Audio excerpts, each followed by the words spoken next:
ठीक है, करें स्टार्ट। देखो बच्चों, हम स्टार्ट कर रहे हैं आज एमपी सेट पीवाईक्यू। तो ये लेक्चर हमारा 3 भागों में बनने वाला है, 3 पार्ट में हम इसको बनाएंगे। 2018, 2022 और 2024 3 बार एमपी सेट की एग्जाम हुई आपकी। तो जितने भी क्वेश्चंस पेपर हमारे आए हैं उनको हम पार्ट वाइज सोल्व करेंगे। ठीक है, क्या करेंगे हम उनको पार्ट वाइज सोल्व कराएंगे। अब आपको ये देखना है इस चीज के अंदर कि हमें इस बात पे फोकस नहीं करना है कि खाली किस प्रश्न का उत्तर क्या है। बहुत सारे बच्चे इस बात पे फोकस करते हैं कि ये प्रश्न है और इसका उत्तर ये है। इससे आपको कुछ नहीं होने वाला है, क्योंकि आपको भी पता है सेट के जो पेपर आएगा कोई रिपीटेड क्वेश्चन नहीं आएगा, पर ये जरूर है कि उस टॉपिक से रिलेटेड प्रश्न जरूर आएगा। इसलिए जब भी हम ये प्रश्न पेपर सोल्व करें तो इस बात का हम ध्यान रखें कि वो जो प्रश्न पूछा गया है किस कंसेप्ट को लेकर पूछा गया है, वो कंसेप्ट हमें समझ में आना चाहिए, ना कि किस प्रश्न का उत्तर क्या है। इस बात का हमें ध्यान रखना है। इसलिए हम जो क्वेश्चन पेपर डिस्कशन करेंगे तो उस बात का हम ध्यान रखेंगे कि अगर कोई कॉन्सेप्ट आया तो उस कॉन्सेप्ट को हम पूरा समझेंगे, ताकि आपकी जो 1 तारीख को सेट का पेपर है, मान लो कोई प्रश्न आया तो आपसे वो बने, तभी हमारी इस क्लास का जो पर्पस है वो सोल्व हो पाएगा। ठीक है, तो एकदम बिल्कुल ध्यान के साथ सुनना है आपको और समझना है। ठीक है, मैं ऑनलाइन बच्चों को बताना चाहता हूं कि जीत साहित्य क्लासेस में आपको यूजीसी नेट 2026 का बैच चल रहा है। आप असिस्टेंट प्रोफेसर का जो पेपर फर्स्ट का है ये पूरा बैच आप ले सकते हो। पेपर फर्स्ट के लिए भी ले सकते हो और इंग्लिश लिटरेचर के भी ले सकते हो। बाकी अन्य कोर्स भी हमारे सोशियोलॉजी, हिंदी साहित्य, कॉमर्स, मैनेजमेंट और ज्योग्राफी, पेपर सेकंड में ये सब पढ़ाया जाता है। और जो पेपर फर्स्ट जो कॉमन होता है, जो सबके लिए होता है, वो पेपर फर्स्ट की भी क्लासेस स्टार्ट हो चुकी है और जून 2026 के लिए यूजीसी नेट का भी बैच चल रहा है। ठीक है, करें स्टार्ट। तैयार हो आप सब? कितने बच्चे हैं जो सोल्व करके आए हैं यूजीसी नेट का पेपर? हाँ, नेट का, सेट का, और कोई किसी का हो तो आयो करके, क्योंकि इससे आपको पता चलेगा ये क्या हो रहा है।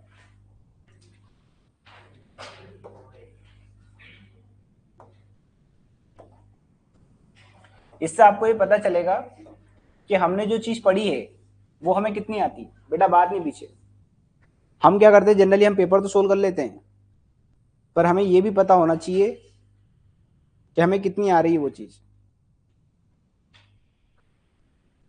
ठीक है, हमें कितनी बनती है, हमसे कितना बन रहा है, ये चीज भी आपको पता होना चाहिए। ठीक है, तो देखो हमने पूरा पेपर ले रखा है, ये एमपी सेट 2018 का पेपर है, पूरा पेपर है। इसके अंदर पेपर जो फर्स्ट जो होता है हमारा, अब सुनना इस बात को, मैं आपको यहाँ पर मैथ्स वाला कौन सा पोर्शन बताने वाला हूं आपको, मैथ्स। फिर देखो मैथ्स के अंदर एक मैथमेटिकल रीजनिंग होती है, मैथ्स से रिलेटेड ही है वो, तो मैथमेटिकल रीजनिंग। फिर एक और यूनिट है आपकी लॉजिकल रीजनिंग। तो मैथ्स और रीजनिंग हो गया यहाँ पे। ठीक है, फिर कौन सी आएगी? Logical reasoning. और इसी मैथ्स पे बेस्ड होता है डीआई। वैसे डीआई को लोग कहते हैं कि बहुत कठिन है, पर मुझे ऐसा लगता है सबसे सिंपल यही है। क्या है सबसे सिंपल? यही है, क्योंकि हमारे ऊपर है हम किस चीज को कठिन मान रहे हो, किस चीज को सरल मान रहे हो। बात समझ गई? आप ही का मान लो किसी दिन यूजीसी नेट निकल जाए जेआरएफ और आपसे कोई पूछे बताओ, तो आप बोलोगे बहुत सिंपल है। क्यों? क्योंकि आने लगा हमें इसलिए सिंपल। और जो चीज नहीं आती, हमसे नहीं बनती, वो हमेशा हमें टफ लगेगी। ठीक है, तो बस इतना सा फर्क है, हमें आएगी तो हमें सिंपल लगने लगेगी, और जो चीज हमें नहीं आएगी वो हमें टफ लगेगी। बात समझ गई? बहुत कठिन चीज नहीं है ये जो आपसे यहाँ पर मैथ्स, लॉजिकल रीजनिंग, आपसे जो चीज पूछ रहा है ना, किस स्तर की पूछ रहा है पता है आपको?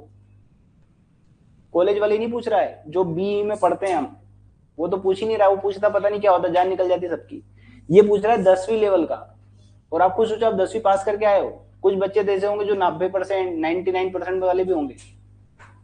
होंगे कि नहीं होंगे? इसका मतलब हम पढ़ के आए हैं, कोई बहुत बड़ी चीज नहीं। और सुनो, बाद में काम देगा पैसे गिनने के लिए। ठीक है, चलो। तो ये बाकी का जो पोर्शन है ना, मैथ्स मैडम पढ़ाएगी आपको, कल मैडम का होगा डिस्कशन। तो इसमें जो मैथ्स वाले जो क्वेश्चन है ना, वो ले रहे हैं हम। बताओ कौन से नंबर पे मैथ्स का क्वेश्चन पीछे सोल्व करके आया ना पेपर? क्या मिला ही नहीं? अरे ढूंढने से भगवान मिल जाते हैं, तो फिर भी पेपर ही है। क्या है ये? हाँ, ढूंढने से क्या मिल जाते हैं? फिर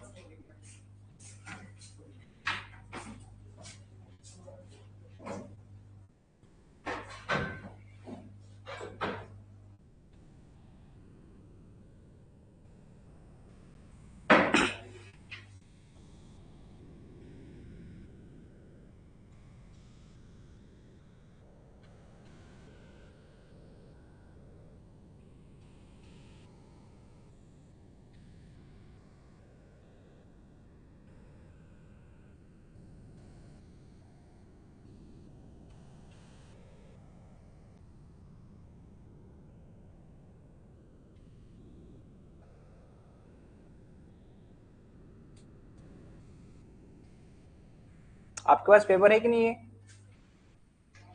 पेपर नहीं है? पेपर तो रखा करो आप लोग।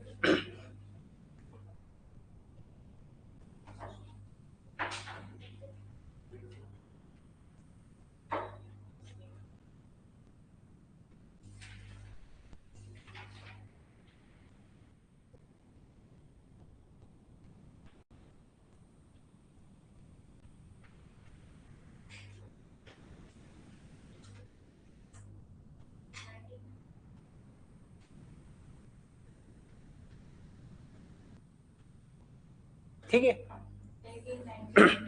चलो यहाँ से मैथ्स का हमारा पोर्शन स्टार्ट हो जाता है। अब सुनना बात, देखो आपको मैं बताऊं, वैसे मैंने आपको रीजनिंग पढ़ाई है, पर किसी भी प्रश्न को सोल्व करना है तो ऐसा समझो कि मुझे कुछ नहीं आता है, फिर उसके बाद दिमाग लगाओ। जैसे सबसे पहला प्रश्न आपके पास ये लॉजिकल रीजनिंग का, मतलब रीजनिंग मैथमेटिकल रीजनिंग का है।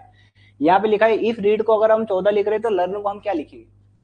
तो सुनो बात, आप खुद थोड़ा सा कॉमन सेंस लगाओ। जैसे मुझे यहाँ पे लिखा है रीड और यहाँ पे दे दिया 14, मतलब कुछ ना कुछ ये जो लेटर्स लिखे हैं इसमें कुछ ना कुछ न्यूमेरिकल नंबर्स उसने फिट करे होंगे, तभी तो 14 आया। ऐसे हवाबाजी नहीं करेगा वो। तो मैंने आपको एक ही चीज बताई है कि सबसे पहले आप यहाँ पे लिख लिए अल्फाबेट्स। आपको ये करना है एग्जाम में। कुछ बच्चे क्या करते हैं, याद कर लेते हैं। देखो याद करने में एक दिक्कत ये, मान लो थोड़ी सी भी गलती हुई तो पूरा क्वेश्चन हिल जाएगा आपका। तो क्या करना, सबसे लास्ट में एक पेज पे आप एबीसीडी लिख लेना। और एबीसीडी ऐसे नहीं लिखना जो बचपन में हम लिख रहे थे। कैसे लिखना है? ऐसे कि हम बड़े हो चुके, लगना चाहिए थोड़ा बड़ा होने का प्रमाण। ये क्या है? ए। चलो बताओ अल्फाबेट में ए के बाद क्या आएगा? बी। ऐसे कितने हैं जिनको एबीसीडी नहीं आती? ये तो सीखना पड़ेगा ये, ठीक है। सी के बाद डी, फिर एफ, फिर एच, आई, जे, के, एल, एम। अब नीचे मत पहुंच जाना, नहीं तो आपको सीधा ऊपर पहुंचा देगा। अब यहाँ आ जाना, क्योंकि आपको पता है जो अंग्रेजी अल्फाबेट्स होते हैं उसके अंदर टोटल कितने लेटर्स होते हैं? 26 होते हैं। तो हम उसको दो पार्ट में बांट रहे हैं, 13 इधर और 13 इधर। अब हमें एम लिखना, क्या लिखना है? एन। तो यहाँ से स्टार्ट मत कर देना, यहाँ से स्टार्ट करना। एन, एन के बाद फिर एस, सबसे पहला काम आपको ये करना है एग्जाम में। सबसे पहले आप जाओ ना एग्जाम में पेपर देने, तो ये करना। इससे क्या होता है, थोड़ा सा हम रिलैक्स भी हो जाते हैं। कभी कभी क्या होता है, जब हम पेपर सोल्व करते हैं ना, तो इतनी हमारे अंदर घबराहट होती है कि हम सब भूल जाते हैं। होता है किसी किसी के साथ, मतलब उसको 5-7 मिनट तो ये समझ में नहीं आता है कि हो क्या रहा मेरे साथ। ऐसा होता है, एकदम ब्लाइंड हो जाता है। तो ऐसा घबराना नहीं है आपको, ऐसा नहीं सोचना कि मेरा सॉफ्टवेयर उड़ गया है। सॉफ्टवेयर अंदर ही है, वो ज्यादा प्रोसेस करने लगा, हैंग हो गया है।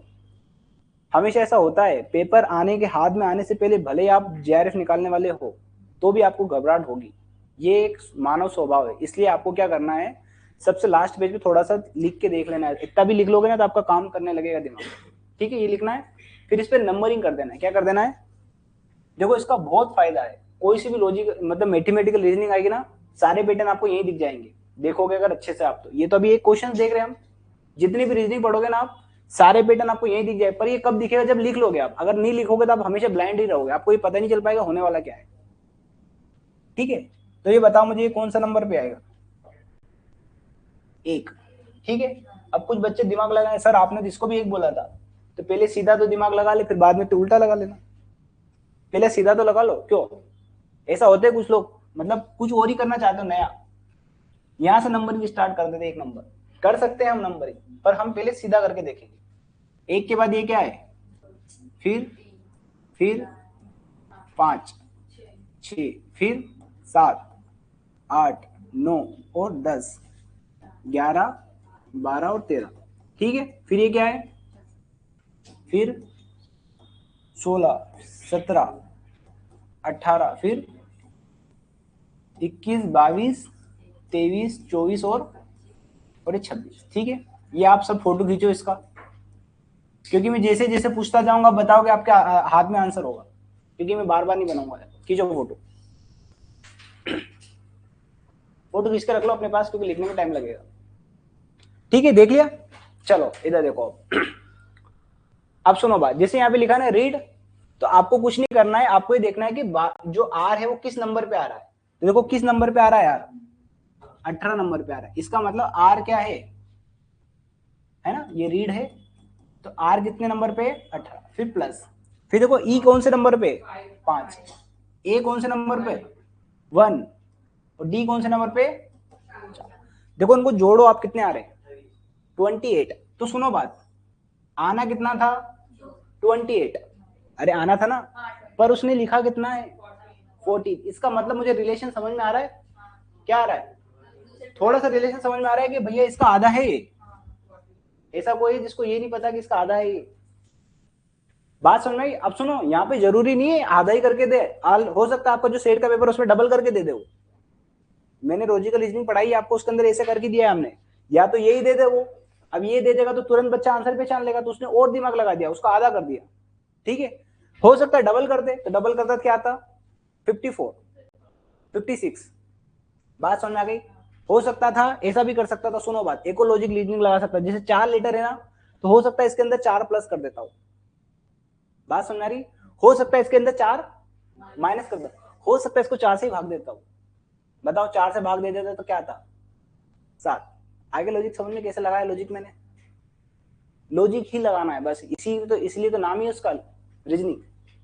बात समझ में आ गई? कितने प्रकार से प्रश्न हो सकता है उसमें 4 का इंटू कर दे, बहुत तरीके से मैं सब कुछ कर सकता हूँ जो करना चाहता हूँ। बात समझ में आ रही है आपको?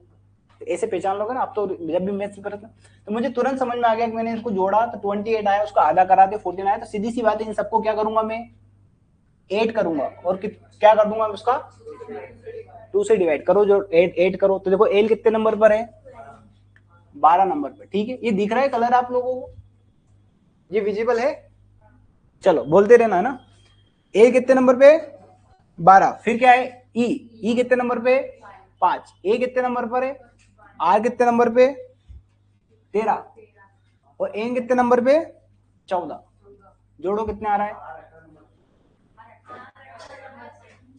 हाँ आर ये 18 नंबर ले लो, कितना आ रहा है, 50, और 50 का आधा कितना होगा, कहीं दिख रहा है 25? बताओ कितने नंबर आ गए, 2 नंबर मिल गए। देखो इतनी सी बात थी, कोई बड़ी बात नहीं है। बात समझ में आ गई? बस आपको पैटर्न पहचानना है। तो देखो सुनो बात, अगर मान लो मैं यहाँ पर रीड में 28 में से कितने लेटर थे, 4, तो मैं 4 लेटर माइनस करता तो कितना आता, 24, या मैं 4 लेटर जोड़ता क्या आता, 32। तो देखो यहां पर अगर मैं करता, यहाँ पे कितने लेटर है, 5, तो यहाँ पे अगर अगर यहाँ पे जुड़ता तो यहाँ पे भी जोड़ देता, तो आंसर में कितना आता, 30, या 5 में माइनस कर देता कितना आ जाता, 20। बात समझ आ गई? अगर डिवाइड वाला कंसेप्ट चलता तो यहाँ पे 7 आता, यहाँ पे देखो 5 आता, 5 से डिवाइड कर सकता हूँ मैं इसको। बात समझ आ गई? हो सकता है नए स्टेप पे आपसे इस प्रकार का प्रश्न पूछे, ये कहानी याद रहेगी। ये टेबल आपको खींच के रखी फोटो में, पूछता जाऊँ बस बताते चलना। ये हो गया पहला प्रश्न, बताना ऐसा कोई प्रश्न कि सर ये नहीं बना हमसे, बस।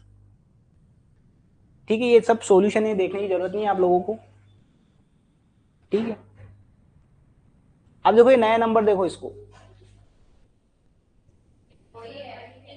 ये हिंदी में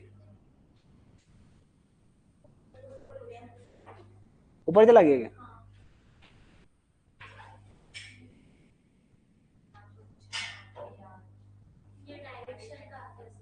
चलो ये रहा प्रश्न, थोड़ा सा ऊपर नीचे कर दिया उसने। ठीक है, ये रहा, पढ़ो प्रश्न पढ़ लो।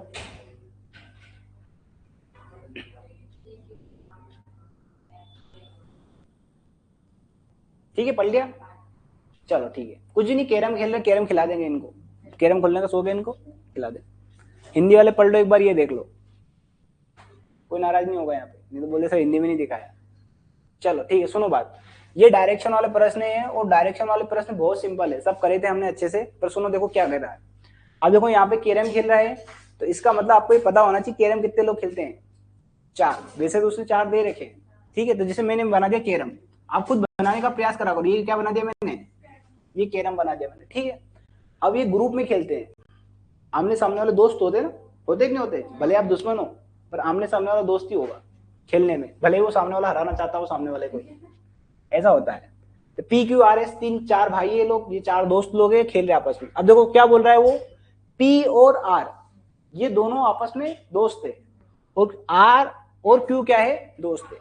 तो पी और आर आमने सामने होंगे और एस और क्यू आमने सामने होंगे, ठीक है। अभी अभी हमें ये नहीं पता है कि कौन किधर क्या बिठाए, किसी एक को बिठाएगा वो। तो देखो यहाँ पे बोल रहा है, अब देखो यहाँ पे बोल रहा है कि आर जो एस है वो आर के दाहिने ओर बैठा है।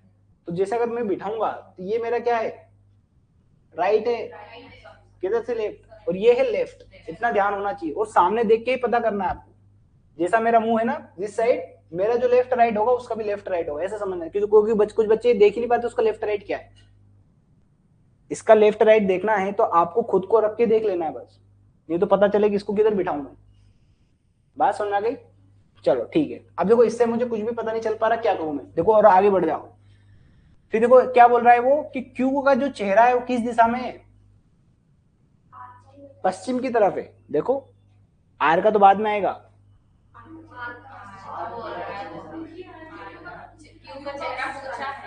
हाँ आर का चेहरा किस दिशा में है, पश्चिम की दिशा में। तो सुनो बात, मुझे बताओ ये कौन सी डायरेक्शन है, ईस्ट है, इधर ईस्ट होता है, इधर क्या है, इधर क्या है, और ये साउथ। अब मुझे बताओ आप कैरम खेलेंगे वो, तो मुंह किधर होंगे उनके, अंदर की तरफ, अरे ऐसा मुंह होगा।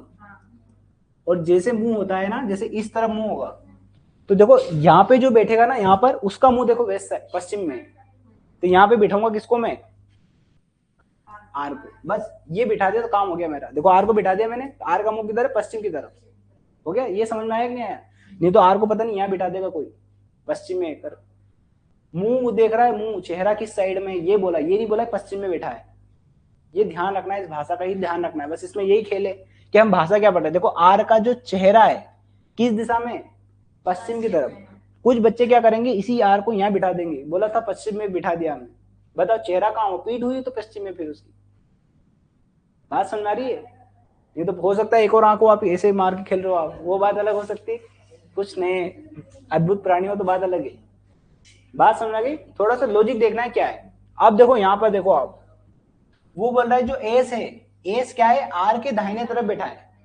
अब जिससे पूछूं वो बताएगा, आप बताओ आर का दाहिना किधर है, राइट साइड, जिससे पूछू वही।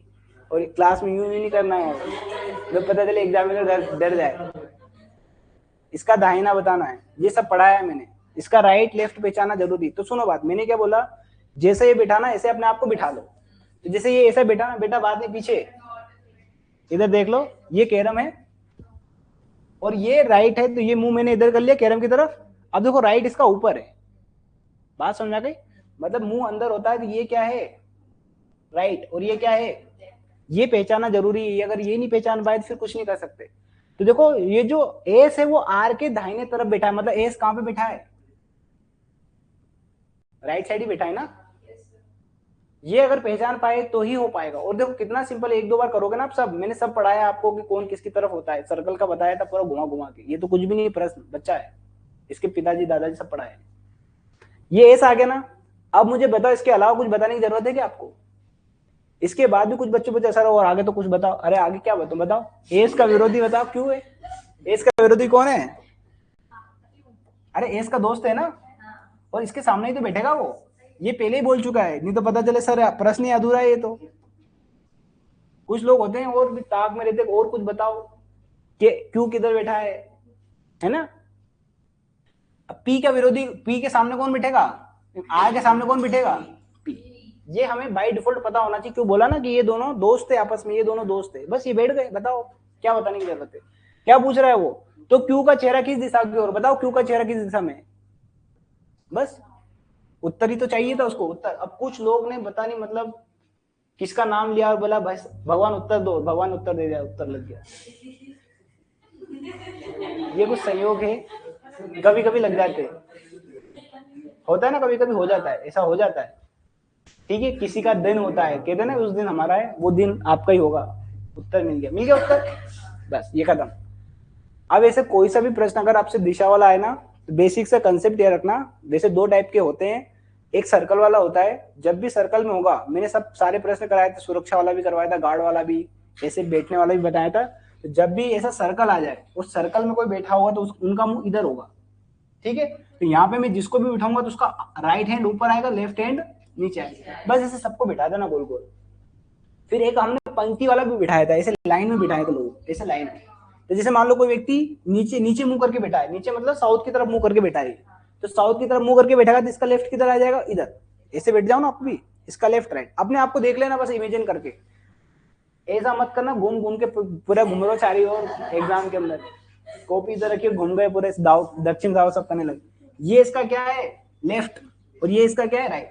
अगर मान लो वही कोई व्यक्ति ऊपर मुंह करके बैठता, मान लो ऐसा मुंह करके बैठा है, तो अब इसका लेफ्ट इधर है, इसका राइट इधर है, ये लेफ्ट है इसका और ये क्या है, राइट।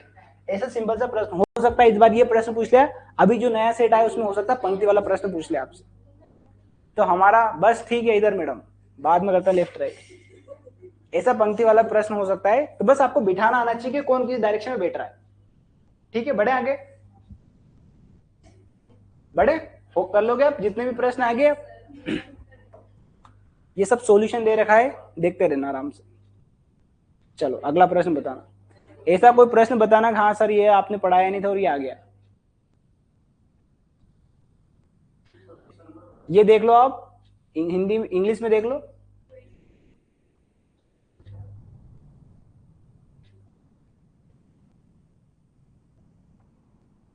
ये रहा।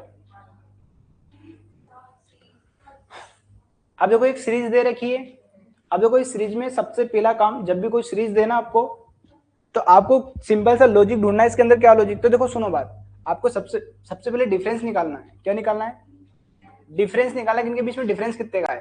तो देखो इन दोनों के बीच में कितने का डिफरेंस है, कितने का डिफरेंस है, 4 का। इन दोनों के बीच में, इन दोनों के बीच में, तो मुझे बताओ 4 3 4 3 ऐसे चलेगा, तो ये 4 है, ये 3 है, ये 4 है, फिर क्या आएगा 3, तो 14 में 3 जोड़ूंगा कितना आएगा। ऐसा कोई है जो जोड़ नहीं पा रहा हो, होते हैं कुछ लोग जोड़ नहीं पाते हैं, ठीक है।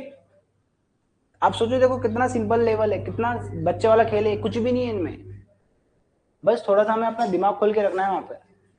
इससे भी कठिन कठिन हमने रीजनिंग के सवाल करे हैं, ये तो कुछ भी नहीं है, ये सिंपल डिफरेंस। हमने तो इसके अंदर सीरीज की भी सीरीज पढ़ी रखी है कि इसके अंदर भी सीरीज आ सकती है, हो सकता है 1 2 3 4 ऐसे डिफरेंस चले, हो सकता है इसके अंदर ही स्क्वायर चले, हो सकता है इसके अंदर ही क्यूब वाला चले। ये तो सिर्फ डिफरेंस सीरीज आई है, आपको मल्टीपल सीरीज मिलेगी वो और टफ मिलेगी, डिवीजन सीरीज और टफ मिलेगी, सब कराया है। बस खाली थोड़ा सा ध्यान रखना है, सबसे पहले आपको यही करना है, डिफरेंस करके देख लेना है, डिफरेंस से ही आपके 80% प्रश्न तो वही बन जाते हैं। कुछ प्रश्न होते हैं जो मल्टीपल वाले होते हैं, कुछ प्रश्न होते हैं डिवीजन वाले, और मल्टीपल वाला प्रश्न भी पहचाना बड़ा आसान है, बस उसमें खाली एक ही चीज में कठिन आती है, जो पॉइंट वाला इंटू आ जाता है।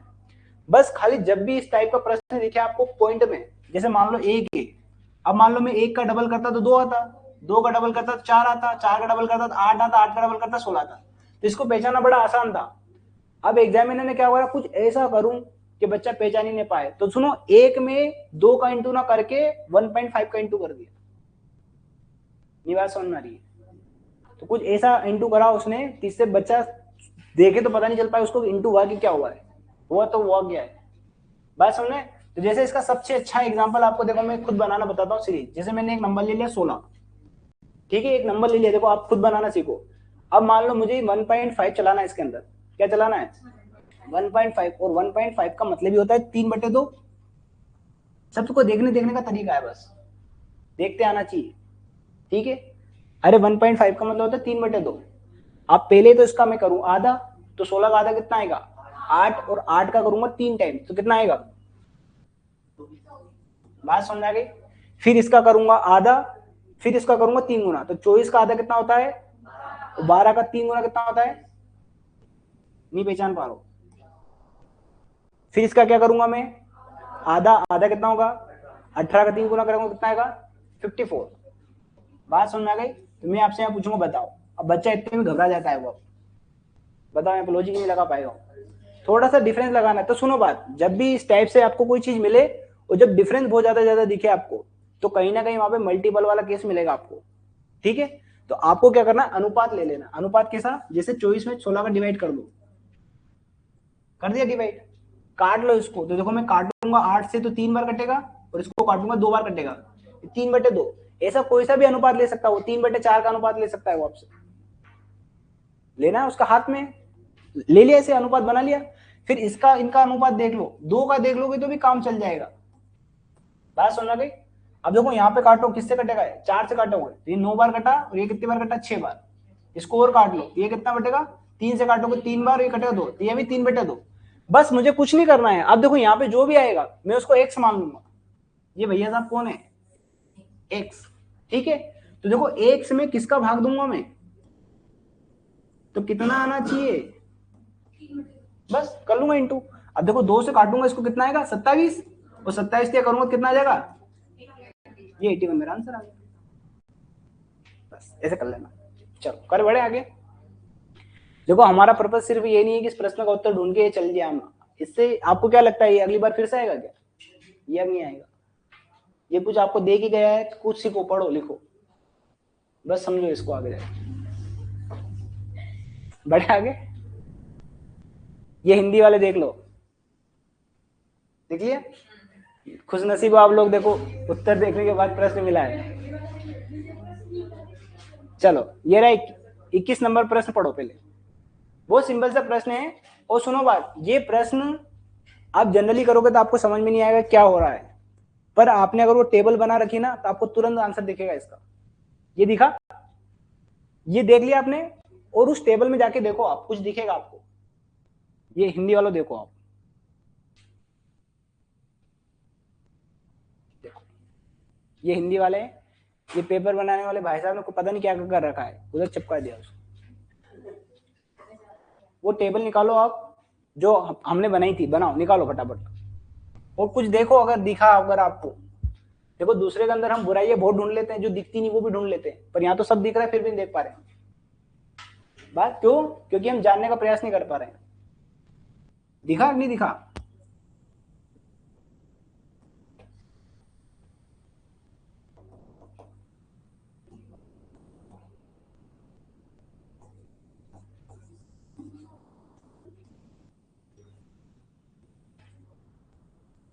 चलो दिख गया होगा दिखने वाले को। चलो इधर आ जाओ, सुनो बात। अब देखो, अब यहाँ पर मुझे नंबर नहीं दिया है, मुझे क्या दे रखा है यहाँ पे, TUVX। तो देखो ये रहा TUVX। तो सुनो बात, एक पैटर्न मुझे पता चला कि T है, U है, V है, 3 लेटर तो साथ में आया, फिर एक छोड़ के फिर आया। देखो पैटर्न पकड़ लिया मैंने। चलो आगे आ जाओ। चलो एक पैटर्न तो मैंने देखा, अभी मुझे इससे कुछ पता नहीं चलेगा, मैं आगे देखूंगा। O, ये रहा O के बाद क्या आएगा P के बाद R आ गया। देखो यही गलत हो गया।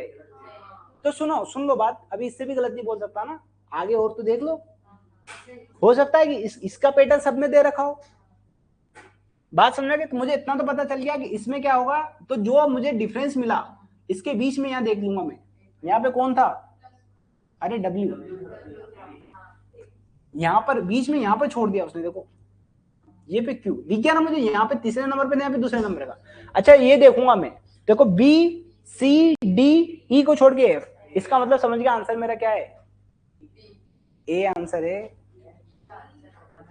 हाँ B, सॉरी, क्योंकि यहाँ पे 3 को छोड़ के लगाया ना, तो B आंसर है, क्योंकि यहाँ पर किसको छोड़ के लगाया उसने, 2 को, और यहाँ पे कितने को छोड़ रहा है वो, 3 को, यहाँ पे कितने को छोड़ रहा है वो। इतना सिंपल सा प्रश्न था, और ये कब कर पाओगे आप, जब आपके सामने बनी होगी। इसलिए सबसे लास्ट में पेपर, सबसे पहला काम ये करो कि जमा लो, और उसमें देखो पैटर्न। जब भी आपसे रीजनिंग वाला प्रश्न आएगा, बहुत ज्यादा टफ प्रश्न नहीं पूछेगा, इससे रिलेटेड प्रश्न ही पूछ लेगा वो। बना लोगे। चलो बढ़े आगे, कितने प्रश्न हो गए, 3 हो गए। चलो ये चौथा, बस प्रश्न पढ़ लो। पढ़ लिया? चलो हिंदी वाले देख लो। चलो सुनो इधर बात, ब्लड रिलेशन भी बहुत आसान है, मैंने आपको बताया था। तो सुनो बात, देखो यहाँ पे क्या बोल रहा है वो, इधर देखो, जे जो है वो के की क्या है, माँ है। तो मैंने बताया था कि हम हमेशा सेम पीढ़ी के लोगों को समान समान रखना है, जो बड़ी पीढ़ी होगी उसको ऊपर रखना है, छोटी पीढ़ी को नीचे रखना है। अब जे क्या है, के की माँ है, तो के कहाँ आएगा, जे कहाँ आएगा, और जो माँ होती है उसको माइनस से दिखाते हैं ताकि उसकी पहचान है। जो जेंडर मेन होता है उसको हम प्लस से दिखाते हैं, फीमेल को हम किससे दिखाते हैं, माइनस से। प्लस माइनस से ध्यान हो जाएगा तो आपको ये पता चल जाएगा कि माँ है। चलो और आगे जाओ, फिर देखो वो बोल रहा है कि एल जो है वो जे का क्या है, बेटा। तो ये जे है तो बेटा भी कहीं इधर आ जाएगा, कौन आ जाएगा, ये एल। अब बेटा है तो क्या लगा दूंगा, बात समझ गई। फिर देखो एम एन का भाई है, तो देखो यहाँ एम एन तो कहीं भी नहीं दिख रहा है, तो एम एन अभी थोड़ा अलग रखूंगा मैं साइड में। एम क्या है, एन का क्या है, भाई। तो जो होता है ना बराबर में, तो उसको हम प्लस से दिखा देंगे, बराबर टक्कर के हैं। बराबर में तो पति पत्नी भी होते हैं, तो देखो पहचानने का तरीका, एक दूसरे में तीर लगा देना, दोनों एक दूसरे की हत्या के क्या होते हैं, वो कैसे होते हैं, ऐसे तीर लगा देना ताकि पहचान हो जाए कि पति पत्नी। अब यहाँ पति पत्नी मत बना देना, बराबर है ना। चलो फिर देखो अब आ रहा है, देखो एन के की बेटी है, कौन है, एन के, ये के है और इसकी बेटी कौन है, एन। तो एन बेटी है तो एन पे ऊपर क्या आ जाएगा, माइनस, और इसका भाई था ना देखो एम, ये प्लस आ गया। तो ये बता रहा है कि एम, तो एम की दादी कौन है, वो खुद नहीं बोल दिया जे, दादी तो बताना था। देखो ना ये कौन आ जाएगा, माता पिता, और ये कौन आ जाएगी, दादी, क्योंकि ये माता है ना। तो बस कौन है दादी, खत्म बात। अगर वो ऐसा पूछ लेता आपसे कि एम जो है जे से किस प्रकार संबंधित है, ऐसा प्रश्न भी पूछ सकता है। ऐसा थोड़ी पूछेगा हर बार दादा दादी बताओ, ऐसा पूछ सकता ना आपसे। मान लो यही प्रश्न घुमा के पूछता वो, अगर आपसे ये बोल देता कि एम जे से किस प्रकार संबंधित है, और दूसरा जे एम से किस प्रकार संबंधित है, दोनों में थोड़ा सा अंतर है, बस समझने की बात है। चलो आप बताओ, एम जे से किस प्रकार संबंधित है, अरे पोता होगा ना, एम की बात चली, एम क्या लगा, जे का, एम जे से किस प्रकार संबंधित है, जे से संबंधित बताना ना, और जे एम से किस प्रकार संबंधित है, तो दादी। ऐसी भाषा के रूप में भी प्रश्न आ सकता है आपसे, वहां पे थोड़ा सा ध्यान रखना है, संबंध बताना है। बता दोगे ना आप तो, दादा दादी नाता नाती सब पढ़ा था हमने, साला साली सब पढ़े थे हमने। चलो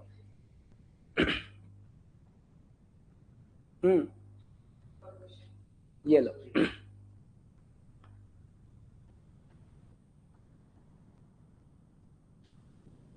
चलो देखो,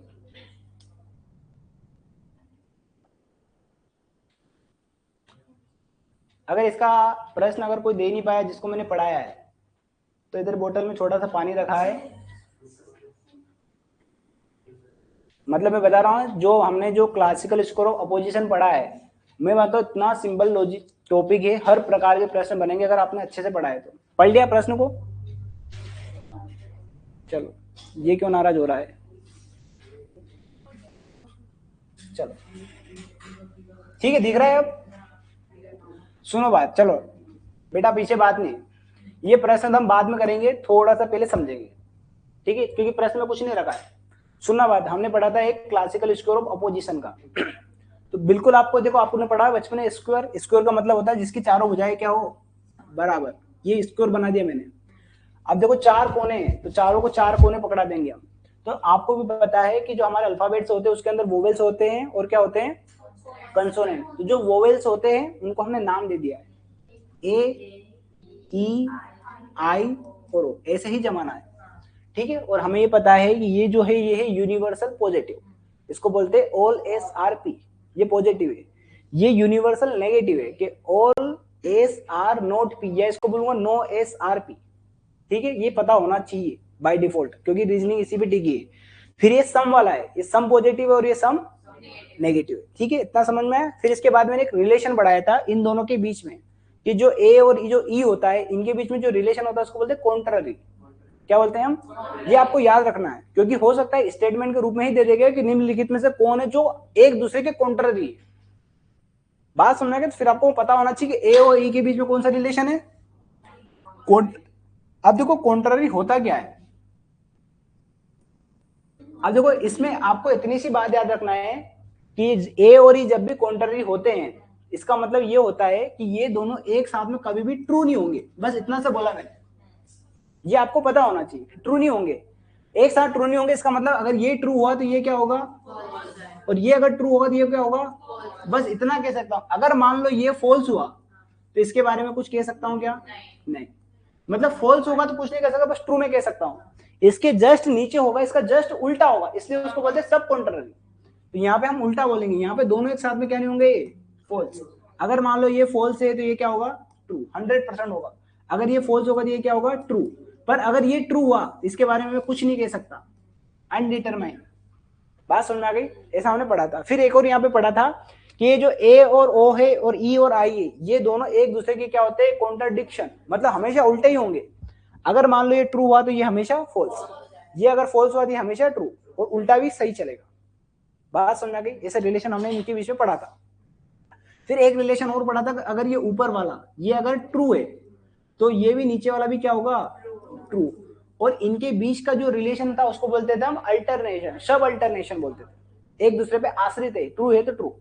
पर अगर ये फॉल्स हुआ तो इसके बारे में कुछ नहीं बोल सकता मैं नीचे वाले के बारे में, पर नीचे वाला अगर फॉल्स हुआ तो ऊपर वाला भी क्या होगा, फॉल्स। बस खाली इतना सा याद करना है, और मैं मानता हूँ हर साल यहाँ से प्रश्न आते हैं। आप यूजीसी नेट को उठा के देख लीजिए, और इतना सिंपल सा टॉपिक है, पता नहीं क्यों बच्चे परेशान होते हैं। इतना ही याद करना है, इसके अंदर 2 नंबर आएंगे आपके। देखो अब सुनो बात, कोई सा भी प्रश्न आ जाएगा। देखो अब देखो यहाँ पे ये बोल रहा है कि यदि प्रस्ताव कोई भी पुरुष ईमानदार नहीं है, तो सबसे पहले तो पता हो कि क्या नामकरण करूं इसका, क्या नाम दूं इसको मैं, ई है ई। अब कोई ए बोला ना तो उसका नाम ही मिटा देंगे। हाँ, कोई भी पुरुष ईमानदार नहीं है ना, नो मेन आर ऑनेस्ट, ठीक है, मिट जाएगा मैडम। अरे कोई भी का मतलब नो, है ना, पुरुष की जगह क्या बोल सकता है, मेन। ईमानदार नहीं है तो मतलब ऑनेस्ट, ठीक है। तो देखो ये वाला कौन सा स्टेटमेंट हो गया, ए वाला। देखो यूनिवर्सल मतलब सबकी बात कर रहा है, और नहीं है मतलब नेगेटिव। तो इसकी बात चल रही है, इसकी ई की बात चल रही है। तो ये मैंने यहाँ बना लिया ऐसा, ये ई है, और इस ई को उसने क्या बोल दिया, फॉल्स है। क्या है ये, फॉल्स है। तो अब मुझे एक बात बताओ, अगर अगर ये फॉल्स हुआ तो ये भैया साहब इधर कौन बैठे हैं, अरे, तो ये अगर फॉल्स होगा तो ये क्या होगा, किसी ने अगर बोल दिया ना ट्रू होगा, अनडिफाइंड है, क्योंकि हमने ट्रू का पढ़ा, बस यहाँ पे फॉल्स के बारे में कुछ बात नहीं करी। ट्रू होता तो मैं बोल सकता था, पर फॉल्स में मैं कुछ भी नहीं बोल सकता, तो क्या बोलूंगा मैं, अनडिफाइंड, ठीक है। ये अगर फॉल्स है तो इसके बारे में अनडिफाइंड। पर ई और आई के बीच में रिलेशन देखूंगा तो हमेशा उल्टा आएगा, अगर ये फॉल्स है तो क्या होगा, ट्रू, ठीक है। ये तो पढ़ लिया मैंने। तो निम्नलिखित में कोई, है ना, कौन सा प्रस्ताव निश्चित रूप से सत्य कहा जा सकता है, बताओ कौन सा सत्य है इसमें, आई। और आई वाला स्टेटमेंट कैसा है, सम पॉजिटिव। तो सम की बात करूंगा ना, देखो यहाँ पे कुछ दिखा आपको, देखो कुछ पुरुष ईमानदार है, बिल्कुल सही बात है, बात समझ में आई। ऑप्शन देख लो, सभी पुरुष ईमानदार है, क्या बोल सकता हूं मैं, ट्रू। देखो ना, चलो ये कट गया। फिर देखो लिखा कुछ पुरुष क्या है, ईमानदार। ये कुछ पुरुष ईमानदार इसका मतलब क्या है, आई, और यही तो बोल रहा है ट्रू है। चलो यहाँ पे लिखा कुछ पुरुष ईमानदार नहीं, ये मतलब किसकी बात कर रहा है, ओ, और कैसा है, अनडिफाइंड। कोई ईमानदार व्यक्ति पुरुष नहीं है, पता नहीं क्या क्या कर दिया इसमें। तो इसको बोलते हैं इक्विवेलेंट। इक्विवेलेंट जब हमने पढ़े थे 3 टाइप से, सेंटेंस ही बदल डाला। बात समझा गई। तो जरूरी थोड़ी है कि अगली बार जो अभी 1 तारीख को एमपी सेट आने वाला है उसके अंदर ये ई वाला ही दे दे, हो सकता है ए वाला दे दे, नहीं दे दे, और ट्रू फॉल्स ना देके ट्रू दे दे। आपको क्या लगता है सेम सेम पेपर रिपीट होगा क्या, बात समझा गई, कर लोगे अब, अरे कर लोगे, चलो कोशिश नहीं होना चाहिए, कोशिश करते करते ही यूजीसी नेट निकल गया है। चलो ये अगला 23 नंबर था ना, ये 23 नंबर ही था, 23 ही तो था। चलो ये देख लो, फोटो खींच लिया करो आप लोग इंग्लिश वाले। चलो जैसे दोनों यहीं पे लिखा है,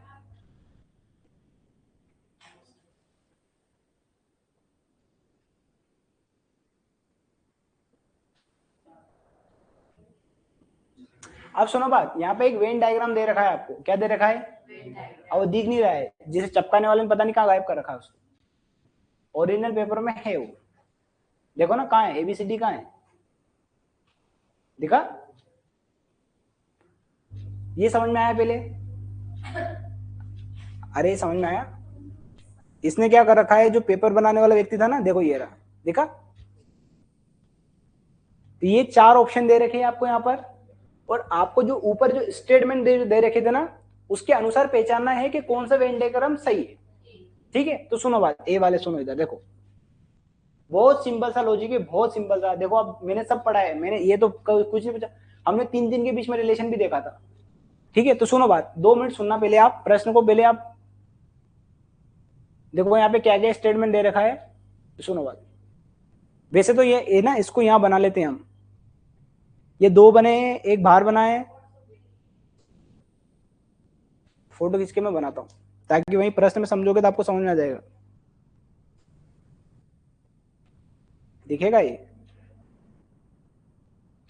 चलो मैं ऊपर ही बना देता हूं आपको यहाँ पर, चलो ठीक है। सुनो बात देखो ये डायग्राम यहाँ दे रखे, कैसे हम लॉजिक लगाएंगे, देखो पहला ऑप्शन आपको यहाँ पे ये बना रखा है इसने इस टाइप से, ये पूरा दे रखा है, ये बी है और ये सी है, ये बी है, ये सी है, और ये क्या है, ए। फिर दूसरा वाला ऑप्शन दे रखा है आपको, ए बी सी है मैडम, फिर ऐसा दे रखा है,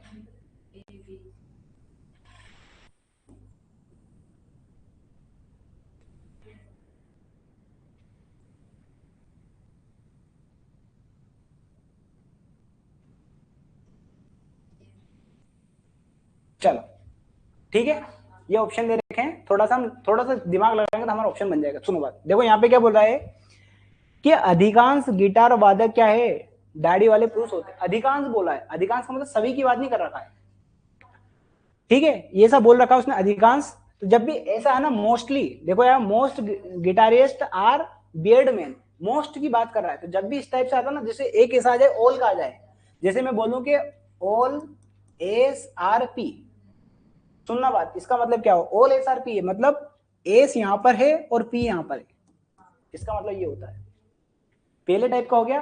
फिर देखो जो ई टाइप का जो सेंटेंस होता है, उसके अंदर बोलते हैं नो एस आर पी, मतलब कोई भी एस क्या नहीं है, पी, मतलब दोनों जुदा जुदा, ठीक है। फिर आएगा सम एस आर पी, तो कुछ एस कुछ क्या है, पी, जब भी सम की बात आएगा तो हम इस टाइप से बनाएंगे, और एक आएगा सम नोट वाला, तो सम नोट वाले हम ऐसा बनाते थे, ऐसा, ये एस और ये पी, सम नोट वाला इस टाइप से आता था, कि कुछ एस पी नहीं है, इस टाइप के और भी बहुत सारे रिलेशन पढ़ाए थे, कोई एक कॉमन हो दोनों के बीच में, तो ऐसे रिलेशन बनता था, अभी इतने में जाने की जरूरत नहीं है, जब भी सम वाला आ जाएगा तो हम ऐसे थोड़ा थोड़ा लेके बनाएंगे।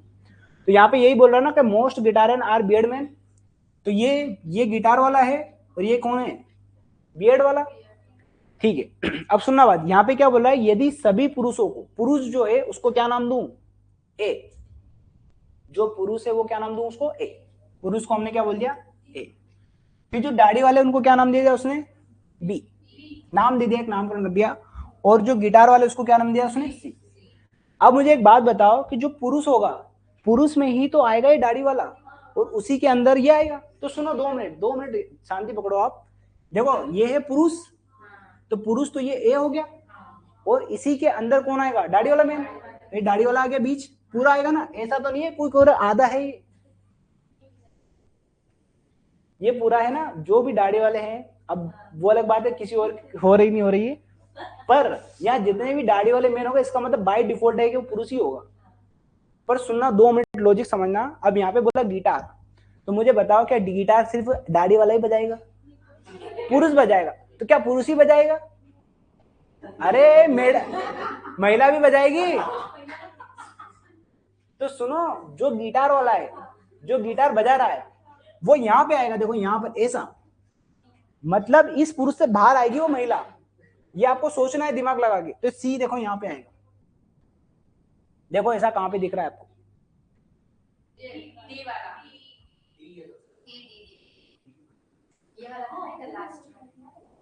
अब सुनो बात, वो वो हो सकता है यहाँ पे कुछ और लिखा हो और एक बार और देख, एक बार और देख लेते। अरे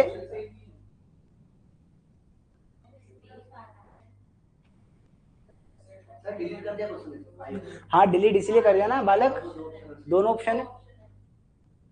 आयोग ने क्यों डिलीट करा यही तो जानना है हम यहाँ का क्या आंसर, बी और डी। देख रहा है ना, सभी पुरुष जो है दाढ़ी वाले हैं, वो जो गिटार वादक है तो वो गिटार में पुरुष होगा, तो उस पुरुष तो कुछ तो पुरुष होंगे, कुछ बिना दाढ़ी वाले भी होंगे। देखो ये रहे बिना दाढ़ी वाले, ये रहे दाढ़ी वाले, और ये कौन है, फीमेल्स।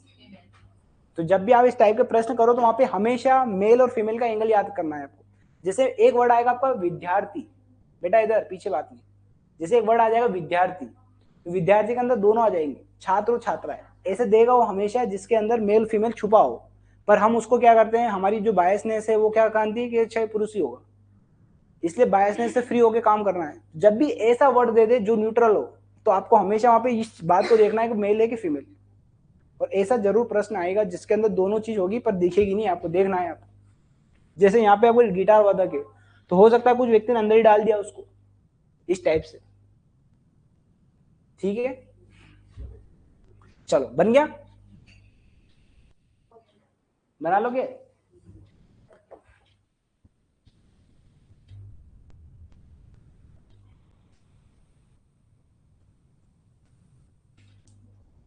छह प्रश्न हो गए, कितने प्रश्न हो गए, देखो उसको खुद को गणित नहीं आता है पर पूछ हमसे रहा है वो, देखो ना।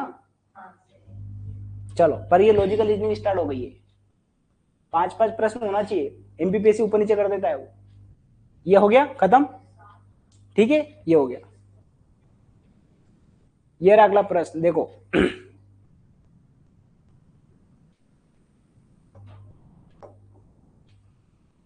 इंग्लिश वाले देख लो।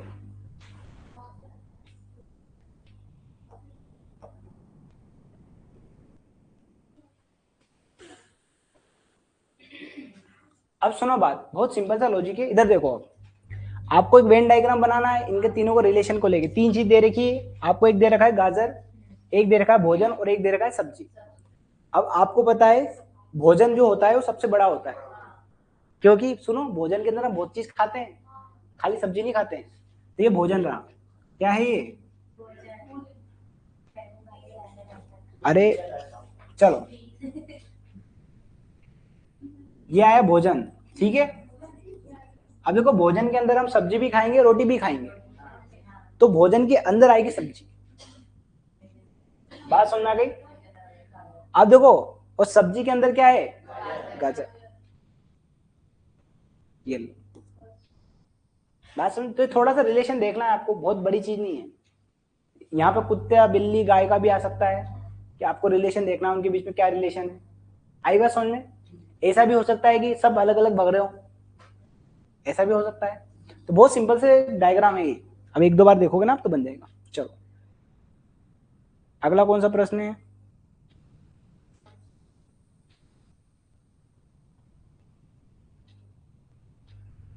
ठीक है ये पढ़ लो, ये है ना 26 नंबर।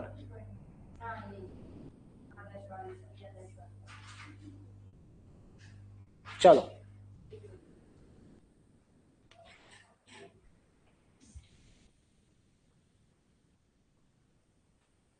यही है, कुछ और है ऊपर, तो कुछ और दिख रहा है मुझे।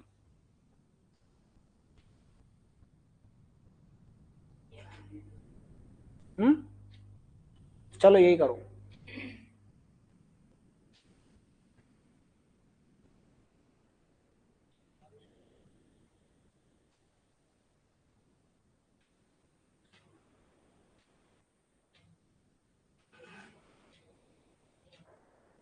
आपको यहाँ पे कुछ नहीं, थोड़ा सा डायग्राम बना के देखना है, स्टेटमेंट देखना है। देखो यहाँ पे ये क्या बोलना चाह रहा है कि कुछ आदर्शवादी क्या है, कट्टरपंथी कुछ है। तो हम ये क्या कर सकते हैं, ये क्या है, आदर्शवादी है, और क्या है वो, तो ये कट्टरपंथी हो गया। तो इनको हमने क्या बोल दिया, आइडियलिस्टिक, और ये क्या है, फेनेस्टिक्स, या रेडिकल भी बोल सकते हैं हम। फिर देखो नीचे कारण में दे रखा है कि सभी सुधारक, जितने भी सुधारक है वो क्या है, आदर्शवादी है। तो सभी सुधारक कहां जाएंगे, यहां आ जाएंगे ना इसके अंदर, तो रिफॉर्मिस्ट ये आर आ गया, ठीक है। और कुछ सुधारक क्या है, कट्टरपंथी भी। तो देखो अगर मैं इसको थोड़ा बड़ा बना लूं, ऐसे ऐसा कर सकता हूं, नहीं कर सकता हूं, कि जो आर है, जितने भी सुधारक है वो क्या है, आदर्शवादी है, और कुछ क्या है, सुधारक कट्टरपंथी भी है। इस टाइप का डायग्राम बना सकता हूं, नहीं बना सकता हूं मैं। अब देखो आपसे यहाँ पे क्या पूछना चाह रहा है वो, कारण, मतलब स्टेटमेंट पूछना चाह रहा है कि स्टेटमेंट कैसे है। तो देखो यहाँ पर ये क्या लिखा है यहाँ पर, कि ए और आर दोनों सत्य है और आर ए की सही व्याख्या करता है। तो सिंपल सी बात है कि हो सकता है, पॉसिबिलिटी तो बन सकती है ना, कि कुछ क्या हो, आदर्शवादी कट्टरपंथी हो, बिल्कुल सही बात है, हो सकता है, नहीं हो सकता है। जो आइडियलिस्टिक होते हैं वो रेडिकल हो सकते हैं किसी भी चीज को लेके, तो ये स्टेटमेंट सही है। फिर इसने नीचे जो बोला जो सुधारक होंगे वो आदर्शवादी भी हो सकता है और क्या हो सकता है, कट्टरपंथी भी हो सकता है। तो दोनों क्या है, दोनों स्टेटमेंट क्या है, सही है, ठीक है। बात सुनना भी, चलो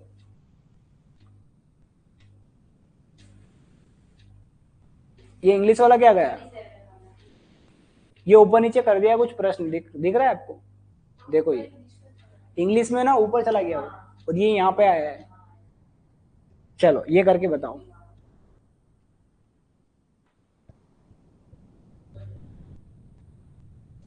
अब देखो सुनो बात, ये डीआई के नाम पर एमपीपीएससी ऐसे प्रश्न पूछता है। ये डीआई है, बताओ कहाँ है इसमें डीआई। डीआई जो होता है ना उसमें पूरी एकदम टेबल आती है, उसके अंदर बहुत सारा डाटा दे रखा था, फिर प्रश्न पूछता है वो। अब एमपीपीएससी चूंकि टैबलेट लेवल बना नहीं पाता बेचारा, तो डायरेक्ट प्रश्न पूछ लेता है, डायरेक्ट पूछ लेता है। देखो डीआई के नाम पे क्या बना रखा उसने। अब सुनो बात, जब भी आपको डीआई करना ना तो तीन चीजें आपको याद होना चाहिए, बस सिंपल से प्रश्न आते हैं। एक तो आपको जनरली प्रश्न पूछता है एवरेज निकालो, क्या पूछता है वो, एवरेज निकालो। एवरेज को हम बोलेंगे औसत। और जब भी आपको किसी भी चीज का एवरेज निकालना हो, बड़ा सिंपल सी चीज है। जैसे मुझे इस क्लास के बच्चे हैं, 2 मिनट के लिए सुन लो, और मान लो मैंने टेस्ट लिया, क्या करा मैंने, टेस्ट लिया, मान लो 100 नंबर का टेस्ट पेपर था और मैंने टेस्ट लिया।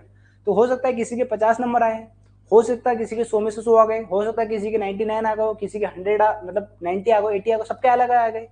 तो क्या मैं इससे कुछ बता सकता हूँ कि मेरी क्लास के बच्चे पढ़ने में अच्छे हैं, खराब है, बुरे, कैसे पता करूँ। तो मैंने एवरेज निकाली। एवरेज निकालने का मतलब सारे बच्चे के नंबर को मैंने जोड़ा, किसी के 100 थे, किसी के 90 थे, किसी के, सबको जोड़ दिया। और एवरेज निकालना ना मुझे, एवरेज, एवरेज का मतलब एक को कितने आए, तो जितने बच्चे थे ना उतने से डिवाइड कर दिया। तो जितनी भी संख्या होती है सबको जोड़ दो, और जितनी संख्या उतने से क्या लगा दो, भाग। तो जो निकल के आएगा वो निकल के आएगा एवरेज। मैं मान सकता हूँ हमारी क्लास के बच्चे पढ़ने में कैसे, हो सकता है सबके 80 के ऊपर नंबर आया हो, मैं बोलूंगा मेरी क्लास के बच्चे क्या है, एक्सीलेंट। नहीं बात समझ, पता चले कि किसी के 50 से ऊपर ही नहीं आ रहे, ऐसा भी हो सकता है। तो मुझे एनालिसिस पता चल जाएगा ना, पर यूं पता चल रहा था क्या, हो सकता है क्लास में किसी एक को 100 में 100 नंबर आ गए हो। बात समझ आ गई। तो आपसे डीआई के अंदर ये प्रश्न 100% पूछता है, डाटा दे देगा 2-3 और बोलेगा एवरेज निकालो। बात समझ आ गई। तो एवरेज निकाल लेंगे हम, सब जितने भी पद होंगे सबको ऊपर रखेंगे, और जितनी संख्या होगी उतने से क्या कर देंगे हम, डिवाइड करें, एक एवरेज। एक और जो प्रश्न आता है वो आता है प्रतिशत का। क्या आता है, प्रतिशत, किसी का भी प्रतिशत निकालो। देखो बच्चों को बड़ा कंफ्यूजन रहता है कि प्रतिशत हम कैसे निकाले। तो सुनो, सबसे अच्छा एग्जांपल है आपका अपनी मार्कशीट का। बात समझ आ गई। तो आप अपना याद करो बचपन के दिन, 10वीं क्लास या 12वीं क्लास, तो उसमें अगर आपने वहां पे दिमाग लगा लिया ना तो आपको फॉर्मूला बन के आ जाएगा। फॉर्मूला बनाना ही इंपॉर्टेंट है, इसके अंदर और कुछ नहीं इंपॉर्टेंट। तो आपको सोचो आपके जो टोटल नंबर थे वो नीचे थे। तो जैसे मान लो आपने 12th की एग्जाम थी, 6 पेपर थे, सब 100 नंबर के, तो कितना आ गया, 600, मतलब टोटल नंबर। और जितने आए, कितने आए, 600 में 600, तो जितने आए वो।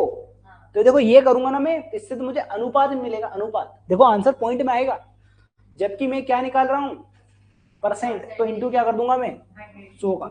और ना भी करो ना तो आपका आंसर फिर भी आ जाएगा, दिखेगा जो पॉइंट दिखेगा उसमें 2 जीरो बढ़ा देना, बस बस आंसर दिख जाएगा। बात समझ गई।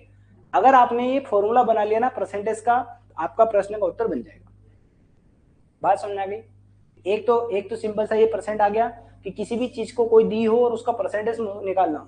इसके अंदर भी मैंने 3 फॉर्मूले बनाए थे आपके। कितने फॉर्मूले बताए थे, 3 फॉर्मूले बताए थे। 3 फॉर्मूले कैसे बताए थे, आपको तो एक तो क्या फॉर्मूला बताया था कि जैसे मैंने बोला था ए जो है वो बी का कितना परसेंट है, क्या पूछा था? तो ए पूछ रहा ना, ए किसका पूछ रहा है, क्या पूछ रहा है, तो परसेंट। ठीक है, सुनो फिर एक और फॉर्मूला बताया था मैंने, बोला था ए बी से कितना प्रतिशत अधिक है, क्या पूछा था? अधिक बोल रहा हूं यहाँ, देखो अधिक, तो जब भी अधिक आएगा तो पहले अधिक निकाल तो लू कितना अधिक है, परसेंट तो बाद में निकालूंगा। जब भी अधिक बोलेगा ना दोनों को पहले लूंगा मैं डिफरेंस, तो क्या लूंगा दोनों का पहले मैं डिफरेंस। और किससे पूछ रहा हूं, इससे, जिससे पूछ रहा हूं उसको क्या रखूंगा मैं, और इंटू क्या कर दूंगा मैं। अगर यार कमी भी बोलेगा तो भी यही फॉर्मूला लगा दूंगा, सेम फॉर्मूला, कोई दिक्कत नहीं, आंसर बस माइनस में आ जाएगा। बात समझ आ गई? तो ये वृद्धि का हो गया, कमी का हो गया, इतना दो प्रश्न हो गए। एक प्रश्न बनता अनुपात का, कि ए और बी का अनुपात बना दो, बस डायरेक्ट डिवाइड ही करना है, उसमें तो कोई दिमाग नहीं लगाना है। बात समझ में आ गई? बस चलो ये हो गया। अब देखो ये प्रश्न देख लो, तो देखो पहला प्रश्न ये बोल रहा है कि एक कक्षा है हमारी और उस कक्षा में कितने विद्यार्थी है, 4, ओ पी क्यू आर, ये 4 विद्यार्थी, कुछ भी नाम दे सकता है, हो सकता है चिंकू पिंकू कुछ नाम दे दे, बाबू सोना नाम दे दे, नाम में कुछ नहीं रखा है, क्वेश्चन पे जाना है। नहीं तो पता चले क्वेश्चन में नाम ढूंढो, सर पी क्यू आर ही पढ़ाया था सर आपने, तो यहाँ तो कुछ और आ गया है, नाम कुछ भी दे दे, एबीसीडी दे दे। ठीक है चलो, कितने पेपर है, 4, हो सकता है 5 पेपर हो सकता है 6 पेपर हो, अभी उसने चार बच्चे दे दिए और 4 पेपर दे दिए, हो सकता है कि एग्जाम में 3 पेपर दे, 3 बच्चे दे दे और 6 पेपर दे दे। चलो, बोल रहा है कि प्रत्येक पेपर कितने नंबर का है, 100 नंबर का है। विद्यार्थियों पर प्राप्त अंक ये दे रखे हैं इधर, कि ये जो पी नंबर का जो विद्यार्थी है इसके 4 पेपरों ये नंबर आए, अपने आप को रख के देखो बस कि मेरी 10वीं क्लास की मार्कशीट है। ठीक है, रख लिया अपने आप को। अब सुनो बात, नीचे क्या प्रश्न पूछ रहा है वो,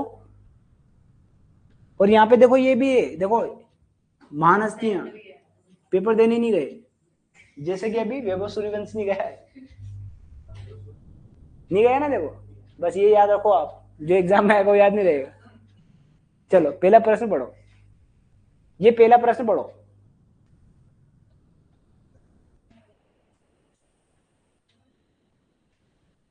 ऐसा कौन से स्टूडेंट है जिसके जो परसेंट है वो क्या है, 60 to 65। देखो एमपीपीएससी खुद आपको इतना स्कोप दे रहा है, इसके बीच में निकाल दो आप, तो एग्जैक्ट मत निकालो। बात समझ आ गई? यही डिफरेंस है यूजीसी नेट और एमपी सेट में। यूजीसी नेट में तो पॉइंट पॉइंट में पूछ लेगा वो। हाँ आ जाओ, चलो सब तालियां बजा दो एक बार मैडम के लिए।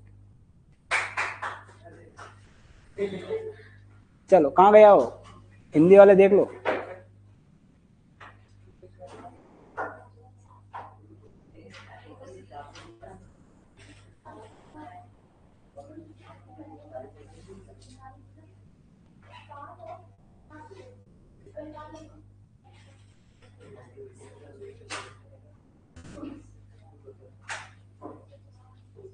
चलो ये तो प्रश्न ही उल्टा पुल्टा कर दिया उसने। सुनो चलो इधर देख लो आप, तो प्रश्न ही ऊपर नीचे हो गया। अब देखो यहाँ पे ये बोलना चाह रहा था वो कि कौन सा बच्चा है, पहला प्रश्न ये बोलना चाह रहा है कि कौन सा स्टूडेंट है जिसके जो नंबर है वो 60 से 65% के बीच में आए। किसके बीच में आए हैं, 60 से 65। तो बहुत सिंपल सी बात है, मैं क्या करूंगा इन सबके परसेंट निकाल लूंगा।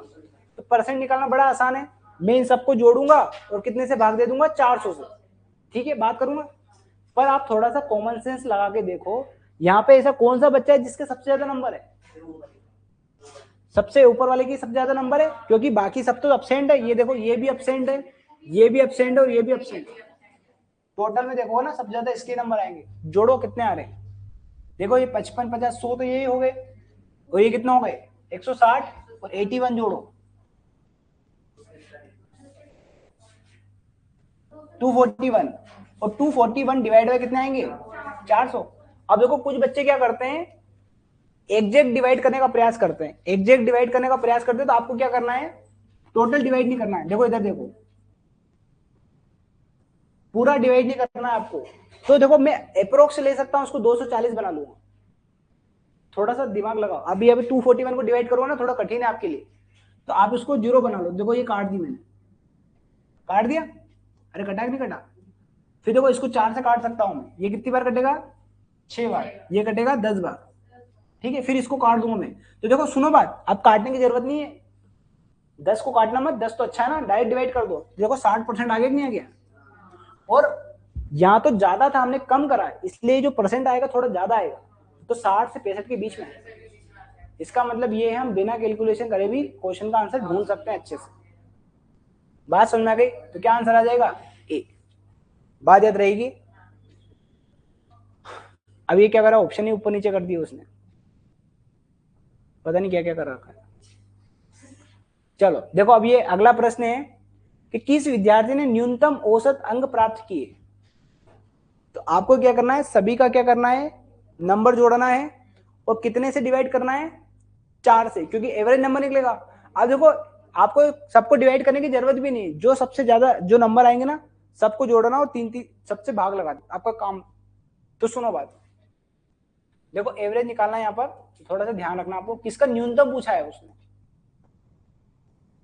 देखो ये रहा हमारा, अब देखो इसका एवरेज निकालना है, तो देखो इसका तो अभी निकाला मैंने 241, और डिवाइड करा था मैंने किससे, 4 से ही करा था ना, 400 नंबर थे ना। तो देखो अभी 100 नहीं लेना है अब, क्योंकि हम परसेंट नहीं निकाल रहे, अब हम एवरेज निकाल रहे। तो देखो इसको डिवाइड करो, कितना आएगा, डिवाइड करो 6, 0, 60 आ गया, एवरेज मान लिया मैंने 60% है। अब देखो इसका, देखो आप इसको जोड़ो, तो देखो यहाँ पे करूंगा तो देखो 60, 50, 110, और 110 हो 43, 153। अब देखो सुनना बात, कुछ बच्चे गलती कर देंगे, हो सकता है इस पे 4 से डिवाइड कर दें। 4 से डिवाइड नहीं करना है, कितने पेपर दे के आए हो, 3, तो किससे डिवाइड करना है, 3 से। एवरेज निकालना है, इस बात का ध्यान रखना है। तो देखो यहाँ पे मैं 3 से डिवाइड करूंगा तो कितने नंबर आ जाएंगे, 51। बात समझ आ गई? अब सुनो बात, थोड़ा सा दिमाग लगाओ आप, देखो इसके नंबर तो बहुत ज्यादा है इससे, देखो, और इसके भी ज्यादा है। तो सुनो, कम पूछ रहा है ना, मैं डायरेक्ट लगा दूंगा अभी। मुझसे पूछा है कि किस बच्चे के नंबर सबसे कम है, तो सुनो इसके तो मुझे पता है 60 है, और इससे भी कम आ गया 51। बाकी तो देखो ज्यादा ही है ना, ये देखो इससे ज्यादा दिख रहा है ना, तो जो नंबर आएगा वो ज्यादा ही तो आएगा। मुझसे पूछा था सबसे कम बताओ, तो मैं बिना करे भी देखो आंसर लगा सकता हूँ, मतलब मैं अपने टाइम बचा सकता हूँ। ये बात समझ में आई आपको? ऐसे थोड़ा सा आपको प्रेजेंस ऑफ माइंड रखना है वहां पर, ताकि हम प्रश्न तुरंत कर ले। और देखो एमपीपीएससी में बहुत सिंपल प्रश्न है, एवरेज ही तो पूछना चाह रहा है, कुछ नहीं करना, सबको जोड़ना है, भाग लगाना है, जितना था उतने से भाग लगा देना। चलो और कौन सा प्रश्न है इसमें?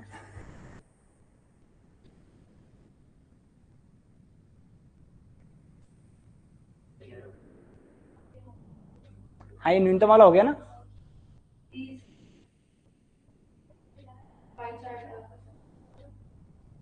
ठीक है, 28 हो गया है।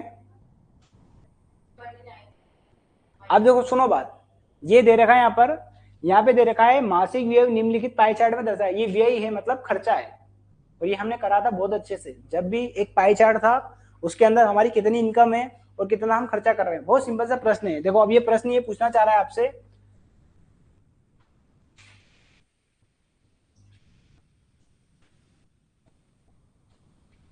ठीक है, तो सुनो बात, देखो यहाँ पर ये कहना चाह रहा है ये कि कुल मासिक व्यय में जो टोटल क्या हो रहा है हमारा, टोटल क्या हो रहा है, व्यय हो रहा है, खर्चा जो हो रहा है, में शिक्षा पर व्यय का कितना परसेंट है। तो सुनो बात, अरे 90% इतना आसान नहीं है। एक्चुअल में जो दे रखा है ना पाई चार्ट, देखो ये गलत ही दे रखा है, ये परसेंट नहीं है, डिग्री है। ये दे रखा है 90 डिग्री, किसमें दे रखा है, ये 70 क्या दे रखा है, ये 90 क्या दे रखा है, 90 30 है, जोड़ो, ये 100 हो गया,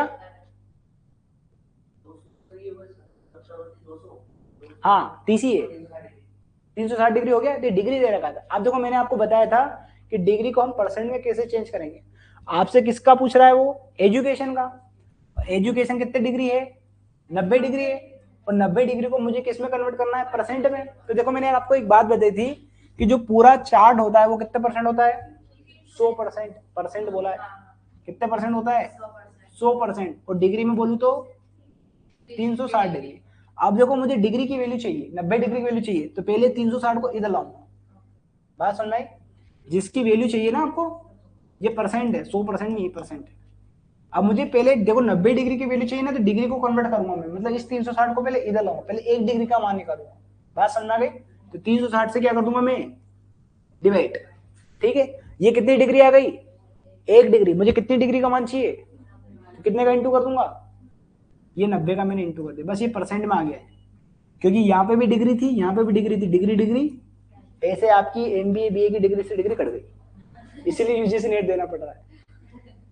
अरे बात समझ में आई, ये काट दो, ये कट गई 1 0 0, 9 से काट दिया मैंने, देखो इसको 9 चौक 4, तो देखो ये 100 बचा, 100 में 4 से भाग दूंगा तो कितना परसेंट आ जाएगा, 25%। तो वो एक्चुअल में डिग्री था, डिग्री का अब से परसेंट पूछना चाह रहा था, परसेंट बताओ।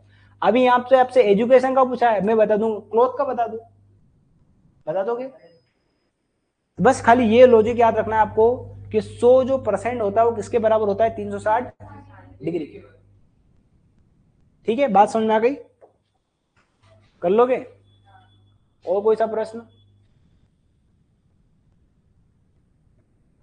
ये रहा एक और, अरे ये तो व्याख्या दे रखी उसने, ये रहा, चलो ये रहा अगला प्रश्न आपका।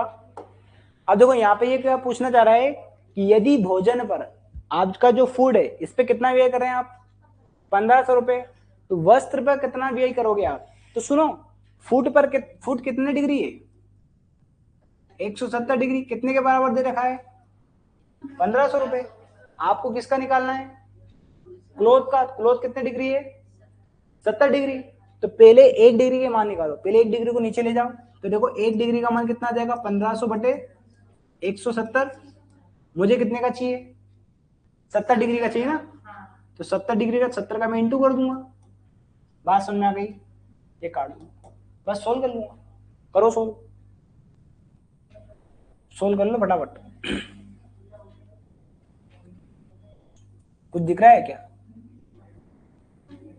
चलो कर लो, इंटू कर लो। ये कितना होगा देखो, 15 सत्ती 105, ठीक है, ऐसे ही होगा। और 17 से काटो, देखो 17 क्या होता है 51, और 51 का डबल करोगे तो 102 होगा, मतलब 17 छंगी 102, कितना आएगा 6। बात समझ आ रही है, कहीं पे भी दिख रहा है 6, बस ये रहा 600 कुछ आएगा आंसर। बात समझ आ गई, क्योंकि 17 छंगी 102, बचा कितना 3, ये कितना हो जाएगा 30, तो 17 कम कितना हो जाएगा 17, ऐसे कुछ कुछ आ जाएगा। कहीं भी ऑप्शन दिख रहा है आपको, नहीं, ऐसे निकाल लेना। तो बहुत सिंपल सा है, किसी भी परसेंट को डिग्री में कन्वर्ट करना। अभी देखो यहाँ पर हो सकता है डिग्री का दे रखा है, अभी मान लो नया सेट होगा उसमें आपको परसेंट ही दे देगा, और हो सकता है आपसे ऑप्शन में डिग्री पूछे, डिग्री बताओ, उल्टा पूछ लेगा आपसे। बात समझ गई, तो कुछ नहीं करना है अभी, बस खाली इतना से याद करना आपको कि 100% जो होता है वो किसके बराबर होता है, 360 डिग्री। बस अभी हम डिग्री को परसेंट में कन्वर्ट कर रहे थे, फिर हम परसेंट को डिग्री में कन्वर्ट कर देंगे। तो जिसकी वैल्यू चाहिए ना, तो पहले उसका 1 का मान निकाल लो और फिर उसका इसमें इंटू कर दो, बस तो परसेंट में आ जाएगा। बैलेंस शीट तो बनाना है। और प्रश्न है क्या?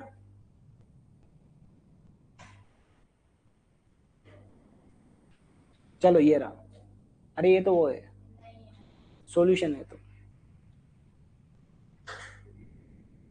ठीक है। बाकी के जो प्रश्न होंगे सब मैम कराइए आपको, ठीक है। ये हमारे 3 टॉपिक हो गए, मैथ्स वाला, मैथमेटिकल रीजनिंग, मतलब मैथमेटिकल रीजनिंग हो गया, और लॉजिकल रीजनिंग और डीआई हो गया, 4 चीज हो गई हमारी इसके अंदर। ठीक है, करें बंद, इसके बाद स्टार्ट करते हैं फिर से।